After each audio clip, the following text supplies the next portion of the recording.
시장이 다소 지지부진할 때는 다음 기회를 노리며 공부한다라는 생각으로 투자텔미와 함께 해주시길 바라겠습니다. 첫 번째 키워드 함께 보시죠.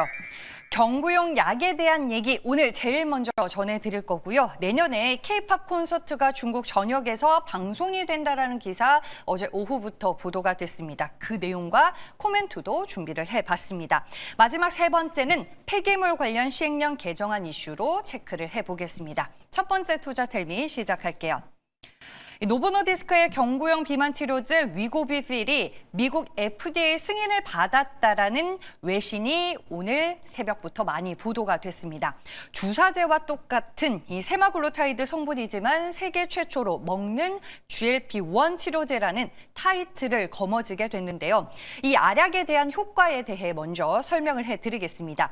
64주 동안 복용을 했더니 평균 16.6%의 체중이 감량이 됐습니다. 기존 주사제와 거의 맞먹는 수준이다라고 볼 수 있겠고요.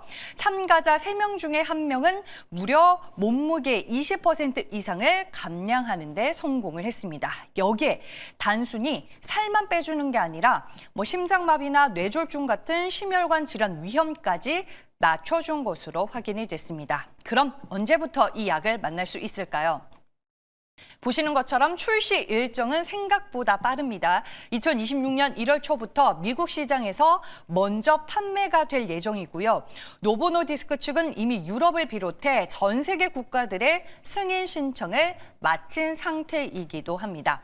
노보노디스크 CEO는 관련해서 알약의 시대가 왔다며 경구용 위고비가 승인이 되면서 환자들은 편리한 1회 복용 알약으로 기존 위고비 주사제만큼의 체중 감량을 기대할 수 있게 됐다고 자신감을 내비치기도 했습니다. 그리고 예전에 투자텔미에서 이제 소개를 해드렸었던 리포트인데 오늘 또 다른 텔레그램 방에서 재공유가 됐더라고요. 노보노디스크의 고용량 리벨서스 FDA의 허가가 12월에 예정이 되어 있었고 경구용 펩타이드 경제성 측면에서 베스트인클래스 개발사인 D&D 파마텍에 관심을 높일 필요가 있다라는 코멘트 다시 한번 여러분들께 보여드리겠습니다. 미장에서는 일단 노보노디스크가 이 같은 소식으로 주가가 무려 10%에 가까운 급등세로 끝이 났는데 오늘 국내 증시에서 관련주들 흐름은 어떨까요? 네, 다소 좀 조용한 분위기이기는 하죠. 제가 관련된 비만 치료제 관련 주들을 좀 모아봤는데 오늘 제가 쭉 텔레그램 방을 훑어보니까 증권사와 여러 텔레방에서는 탑픽으로 D&D 파마텍을 가장 많이 언급을 하고 있었습니다. 그 이유는 노보노디스크와 일라이릴리가 가지고 있는 경구용 비만 치료제는 경제성이나 흡수율 측면에서 각기 다른 한계점을 가지고 있는데 메세라의 차세대 경구용 파이프라인은 높은 흡수율과 경제성을 확보하고 있는 만큼 시장에서 보는 기대가 큰 것 같습니다. 일단 오늘 주가는 크게 반응을 하지 못하고 있고요. D&D 파마텍의 주가 3% 넘는 하락세를 보이며 88,400원을 지나가고 있다는 점 참고하시길 바랍니다. 다음 내용 이어가 볼게요. 네, 내년 2월에 홍콩 카이탁 스타디움에서 열리는 드림 콘서트 2026의 공연 실황이 중국 후난위성 TV를 통해 중국 전역에 정식 방송이 된다라는 기사가 보도가 됐습니다. 네, 바로 이 내용이고요. 여기에서 이제 후난위성 TV가 중국에서 어떤 채널이냐 좀 설명을 드려야 될 것 같은데 후난위성 TV는 중국 전역을 커버하는 위성 방송사 중에서 부동의 시청률 1위를 기록하고 있는 방송사입니다. 이런 영향력 막강한 대형 채널을 통해서 K-팝 공연이 정식으로 송출이 된다는 건 홍콩 현지 관객을 넘어 중국 본토의 수억 명 시청자들에게 우리 콘텐츠의 진수를 보여줄 기회가 열린 셈이다라고 해석을 해볼 수 있겠습니다. 그래서 중국 내 영향력이 가장 강력한 대형 방송사를 통해 K-팝 공연 실황이 정식으로 송출이 되는 건 이례적인 성과다라는 평가가 나오고 있습니다. 그리고 드림 콘서트가 가지고 있는 상징적인 의미도 큰데요. 지난 30년간 K-팝을 대표해온 상징적인 공연 브랜드인 만큼 이번 홍콩 공연과 중국 방송 송출은 단순한 공연 중계를 넘어 한중 문화 콘텐츠 교류가 다시 확대되는 상징적인 계기가 될 것으로 보입니다. 그리고 이제 기사 내용을 참고해서 보니까 지금 계획대로 준비가 되고 있고요. 세부 일정과 최종 출연진은 순차적으로 공개가 될 예정이라고 합니다. 그리고 이번에는 한국과 중국이 공동으로 주최하는 드림 콘서트 2016이다. 이 부분도 참고를 해서 봐야 될 것 같습니다. 다른 텔레방으로 이제 이동을 해서 보면 지난 11월 NH투자증권에서 나온 리포트였는데 이미 중국 드림 콘서트 송출 관련해서 코멘트를 했었더라고요. 이번 드림 콘서트 2016의 경우 K-팝 공연을 중국 본토에서 단순 중계하는 수준이 아닌 주최 단계에서부터 중국 사업자가 공동 진행한다라는 걸 상당히 의미 있는 포인트로 언급을 하고 있었고요. 2026년 연내 중국 내 K-팝 공연 재개를 기대해 볼 수 있다라는 전망도 곁들여져 있었습니다. 그리고 당연히 엔터주들은 수혜해 줄 거고요. 오늘 이 텔레방을 보니까 노머스가 눈에 띄었습니다. 왜냐하면 노머스는 후난위성TV의 OTT 플랫폼인 망고TV와 지난 8월에 전략적인 제휴 그리고 서비스 계약을 체결한 바가 있어서 직접적인 수혜주로 또 언급이 되고 있는 상황입니다. 관련주들 현재 주가 분위기 확인을 해볼게요. 네, 최근에 이제 엔터주들 저평가 구간이다, 주가 바닥 구간이다라는 얘기가 증권사를 통해서 계속 나왔었는데 역시나 호재가 더해지니까 주가가 강한 퍼포먼스를 보여주고 있습니다. 하이브, SM, JYP 엔터테인먼트, YG 엔터테인먼트까지 오늘 모두 3에서 8% 동반 강세 보여주고 있고요. 중국 후난위성 TV와 직접적인 연관이 있는 노머스도 오늘 8%대로 굉장히 강한 주가 강세를 보여주고 있다는 점 여러분들 체크해 보시길 바랍니다. 마지막 내용 이어가 볼게요.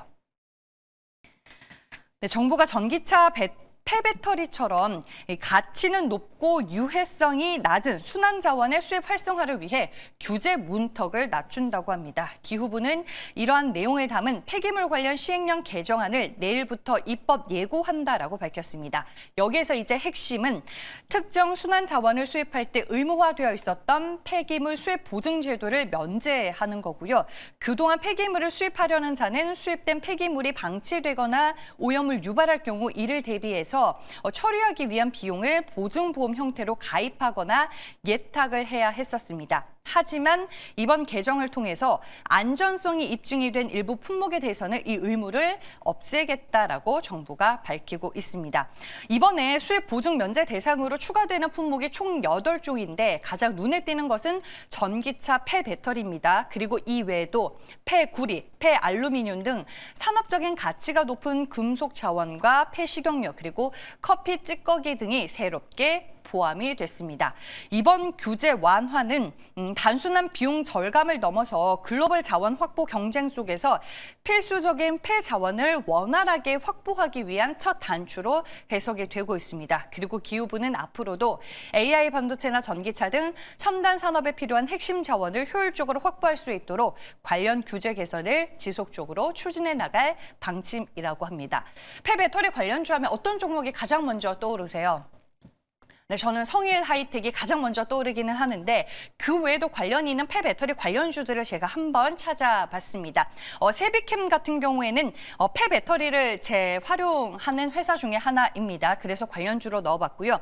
코스모화학은 폐배터리 추출 사업으로 밸류체인을 확장해 나가고 있고 IS 동선은 여러분들이 이제 건자재 기업으로 많이들 기억하실 텐데 최근에 환경 기업으로 변모를 하고 있습니다. 그리고 포스코홀딩스도 관련해서 밸류체인이 있다는 점 참고해 보시길 바라겠습니다. 오늘 관련주 안에서들의 주가 희비는 엇갈리고 있다는 점도 역시나 눈에 띄네요. 네, 이렇게 해서 세 가지 이슈들 모두 투자텔미를 통해 전해드렸고요. 이제 MBN골드 최원동 매니저 만나보겠습니다. 안녕하세요.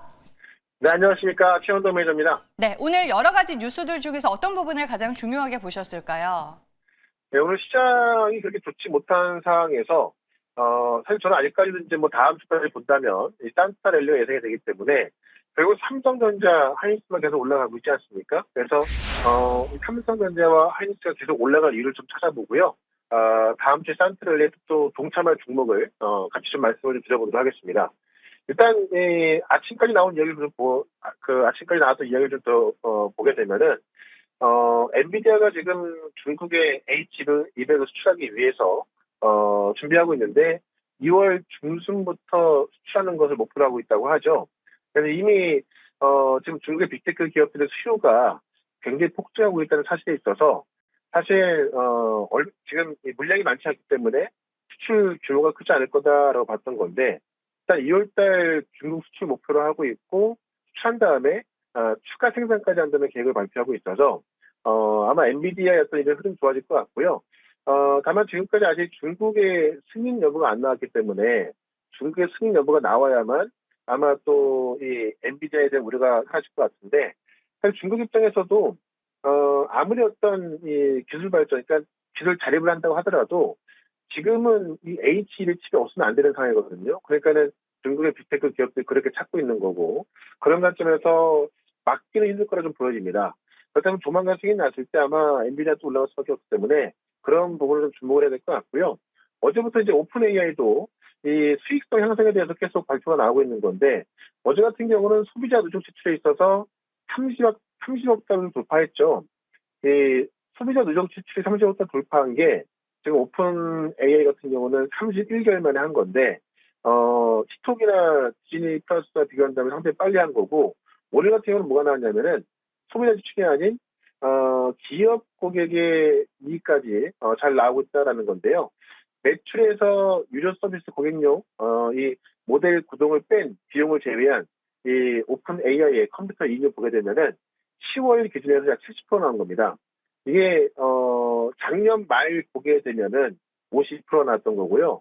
그 연초까지 그러니까 2년 전 보게 되면은 35% 내외거든요. 근데 2년 전에 35% 내외의 어떤 이익률에서 지금 70%의 이익률가 나왔다는 거 보면은 상당히 이제 이익률이 높아져 있다는 이야기죠.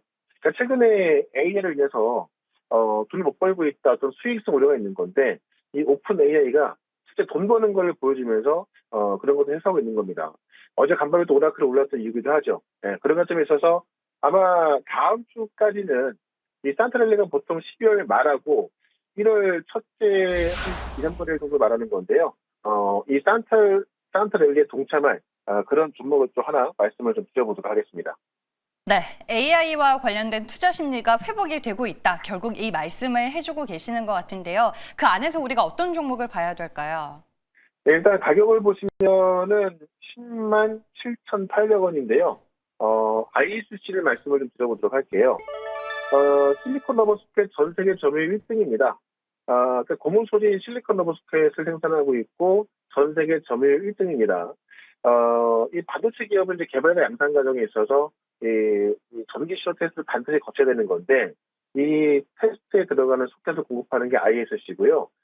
최근에 보시면은 이 AI 분야 쪽에서 많은 매출이 급증하고 있는데 지금 HBM과 첨단 패키징 생산 라인을 대거 확정하게 되면은 이 테스트 소켓의 물량이 증가할 수밖에 없거든요. 그런 분야에 있어서 사실 SKC가 또 지분을 확보하면서 SK향 장비를 많이 나가고 있는데 삼성전자가 지금 급등하고 있잖아요. 결국 삼성전자가 이 테슬라의 어떤 수주 기대감에 또 올라가고 있는 거고 삼성전자 파운드리에 대한 기대감이 있는데 삼성전자가 테슬라의 자율주행 또는 차량용 반도체를 만들게 되면은 거기에 들어가는 또 테스트 스ペ이 필요하거든요. 그럼 그 테스트 스펙 관련해서도 R&D용으로 지금 ISC가 3분기부터 공급을 했기 때문에 실제로 삼성전자가 테슬라의 어떤 반도체를 만들 때 그런 수혜가 될 수 있을 것 같다라고 말씀드리면서 일단 ISC 같은 경우는 목표가를 13만 원까지 말씀을 드리고 손절가는 9만 5천 원으로 정리를 해보도록 하겠습니다. 네, 반도체 소부장 안에서 ISC를 얘기해 주셨습니다. 오늘 이제 11월 초에 말씀해 주셨던 삼성전자가 52주 신고가를 경신했잖아요. 리뷰 들어볼게요, 매니저님. 네, 아마 일단은 종가 기준으로 신고가를 기록할 것 같고 장중 신고가도 아마 쓸 것 같은데요. 지금 디램값도 급등하고 있습니다만 삼성전자 같은 경우는 이 파운드리에 대한 기대감이 꽤 크죠. 그러니까 사실 4분기 실적 기대감 때문에 아마도 1월 초까지 계속 올라갈 것 같고 1월 달부터는 파운드리에 대한 기대감이 올라갈 것 같습니다. 그래서 어떻게 보면은 이번 년도 봤을 때 삼성전자가 하이닉스보다는 더 올랐던 종목인데 아마 내년도에는 더 올라갈 것이다라고 말씀드리면서 제가 원하는 저점에서 삼성전자 말씀을 드렸는데 아마 사실 이 12월 달보다도요 1월 달에 더 많이 올라갈 것 같거든요. 그런 것쯤에서 제가 목표가를 한 15만 원까지 말씀드렸는데 계속해서 보여전에 말씀드리면서 이 관련 내용들은 제가 밴드에 한번 올려놨으니까는 또 네이버 밴드에서 최현덕 주식밴드 검색하시고 한번 좀 보시면 될 것 같고요. 저는 또 내일 이 시간에 다시 또 뵙도록 하겠습니다. 고맙습니다.